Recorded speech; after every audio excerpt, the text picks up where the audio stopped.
Welcome back, everyone, to Fear-Free Passive Investing, your number one source for passive commercial real estate investing education.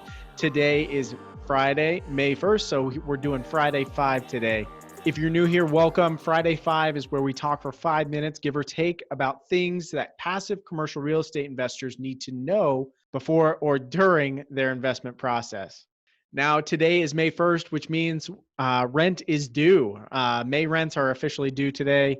Usually they're due on the 1st and late by the 5th or somewhere around there. So this month is no different. But while we're all on the edge of our seats to see what May collections are going to be like, I just want to remind everyone that the multifamily real estate or commercial real estate in general, but mostly multifamily real estate, is a long-term investment. It's not a short-term fix and flip type thing. You need to keep that in perspective when you're hearing these numbers coming out, whether they're good, whether they're bad. You need to take it into a long-term approach. So I thought, what better topic for today than to talk about the long-term benefits of multifamily housing. Now, I talk a lot about why I love multifamily so much, and this is going to be no different, but I think this is good for people who are passively invested in maybe offices or motels or something different, to hear about why multifamily might be a good thing for you to diversify into if you're not already. Now, in a volatile market, multifamily is usually the gathering point for all the large institutional investors, pension funds, insurance funds, REITs, things like that, usually tend to flock to multifamily just because it's so safe. You know, when you have economic turmoil, usually the first thing that happens is interest rates drop.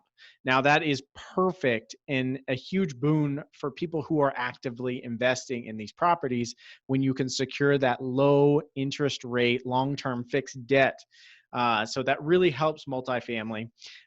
Tenant turnover usually is a little slower during these times. People don't want to be moving out and moving around during this. So that'll decrease, which then has a benefit of reducing your turnover costs. That's an expense that you have to pay attention to when you're doing these multifamily deals. So reducing operating costs, securing new tenants, those things cost money. So hopefully you're doing that less during this time. Now, this is kind of an interesting one just based on this COVID situation. Now, I don't have any data necessarily to back this up other than that e-commerce is booming right now, which to me says that people are choosing to spend their money online instead of saving that money necessarily and moving or saving up to buy a house or saving up to get that low interest rate. That coupled with the banks that are now increasing the threshold to get a new mortgage, to me that says people are going to be renting longer.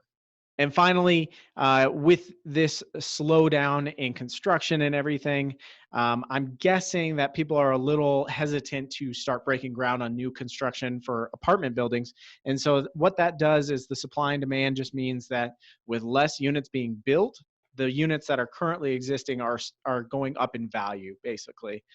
So while I don't know where May collections will be, I suspect that over the long term, vacancy rates are going to remain low in multifamily housing in that workforce housing subsection. So that's it. That's my Friday 5. Hopefully we're under 5 minutes this time. I know it's tough to get this in and kind of get everything that I want to get out right away. But thank you so much for listening. If you have any questions, feel free to email me. I'll leave a link down in the description how to get in touch with me.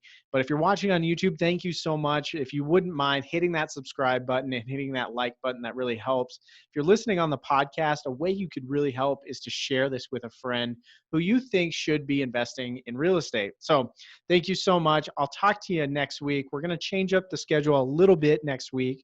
Usually we've been doing video podcast Friday 5. Next week, we're going to do podcast video Friday 5. So if you're not listening to the Fear-Free Passive Investing podcast, definitely do that. Check it out. If you're not watching us on YouTube, you got to check that out too. It's different content in different places. So it's a lot to juggle. So definitely check those out. If you have any questions, reach out. Thank you so much. I hope you have a wonderful weekend. Talk to you soon.